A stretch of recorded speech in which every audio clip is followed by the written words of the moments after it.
India ஒரு பெரிய பிரச்சனையை சந்திச்சுட்டு இருக்கு. போதைப் பொருள் பயன்பாடு இப்போ எல்லா இடங்களிலும் அதிகமா இருக்கு. இளைஞங்க மாணவர்கள் சூட அதிகமா போதைப் பொருள் பயன்படுத்துறாங்க. இது அவர்களோட எதிர்காலத்துக்கு பெரிய ஆபத்தா இருக்கு. இது ஒரு முன்னமான கொள்ளை நோய் மாதிரி நம்ம சமூகத்தோட அடிப்படை அமைப்பை பாதிக்குது. இது நாடு முழுக்க உள்ள குடும்பங்களை பாதிக்குது. இத பத்தி நம்ம பேசணும், தீர்வுகளை கண்டுபிடிக்கணும். பெற்றோர்கள், ஆசிரியர்கள், சமூக தலைவர்கள் எல்லாரும் சேர்ந்து இதை எதிர்க்கணும். நிறைய காரணங்கள் இந்த பிரச்சனைக்கு காரணமா இருக்கு. சமூகத்தில் விழிப்புணர்வு இல்லாதது, மன அழுத்தம் மற்றும் நண்பர்களின் அழுத்தம். விழிப்புணர்வு இல்லாதது ஒரு முக்கியமான காரணம். நிறைய மாணவர்களுக்கு போதைப் பொருளோட ஆபத்துகள் தெரியல. இதனா அவர்கள் ஆர்வத்தினால் கூட இதை முயற்சி பண்ணி பார்க்கலாம். இது போதைக்கு அடிமையாக்கிடும். இன்னொரு காரணம் நண்பர்களோ அழுத்தம்.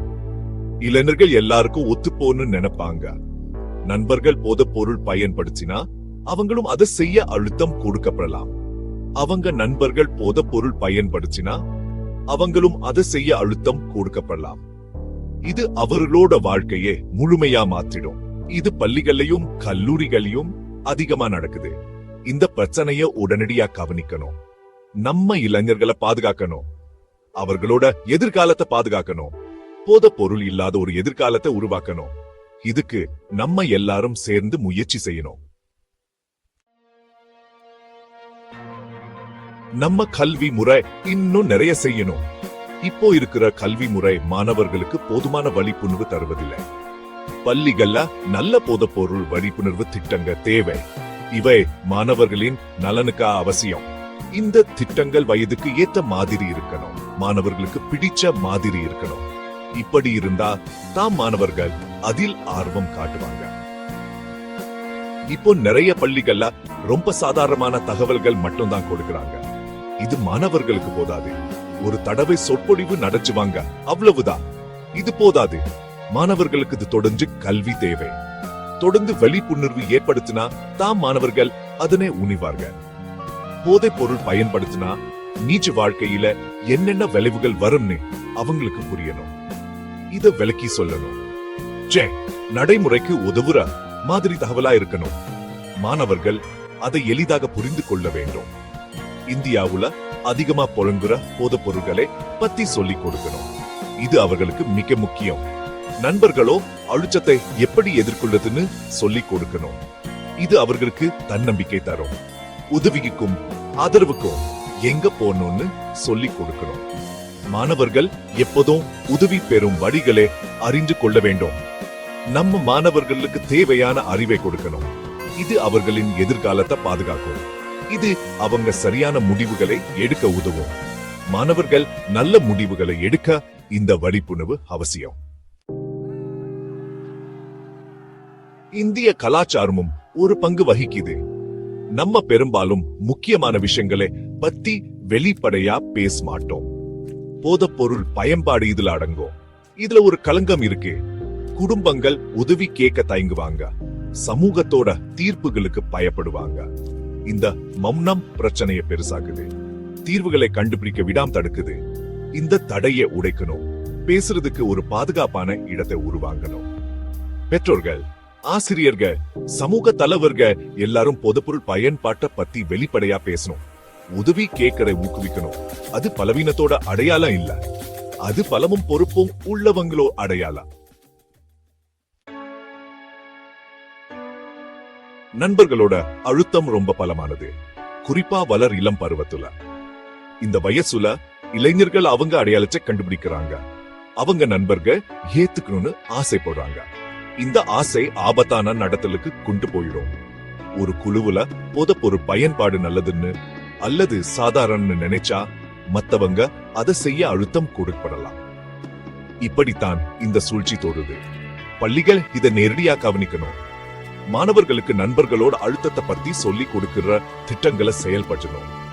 இந்த திட்டங்கள் எதிர்மறையான தாக்கங்களை எப்படி எதிர்கொள்றதுன்னு சொல்லிக் கொடுக்கும். நல்ல விஷயங்களையும் சொல்லிக் கொடுக்கும்.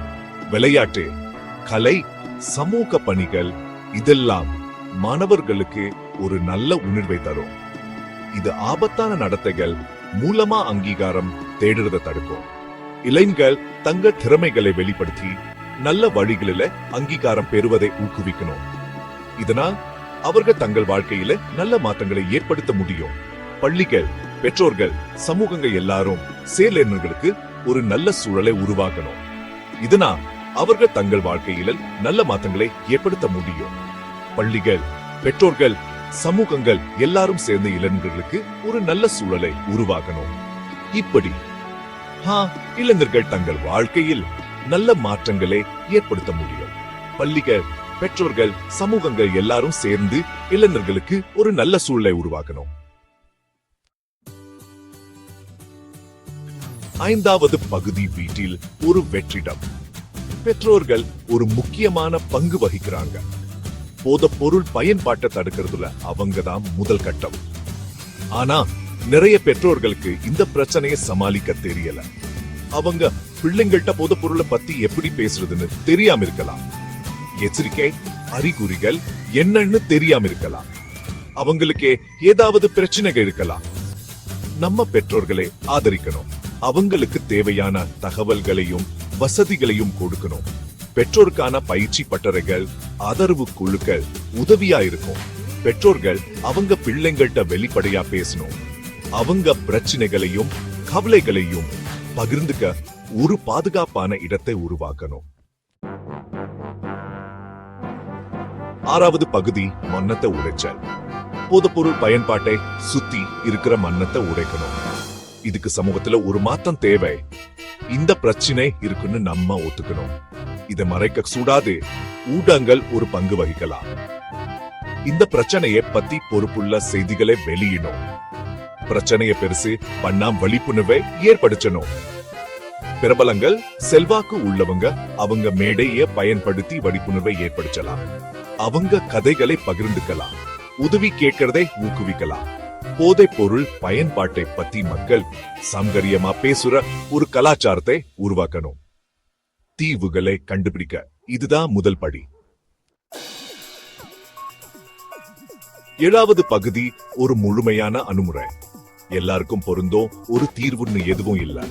நமக்கு பல திட்டங்கள் தேவை. கல்வி, தடுப்பு, சிகிச்சை, மறுவாழ்வு இதெல்லாம் அதுல அடங்கும். ஆராய்ச்சியில முதலீடு செய்யணும். இந்தியாவுள்ள இளைஞர்கள் மத்தியில போதைப் பொருள் பயன்பாட்டுக்கு காரணம் என்னன்னு புரிஞ்சுக்கணும்.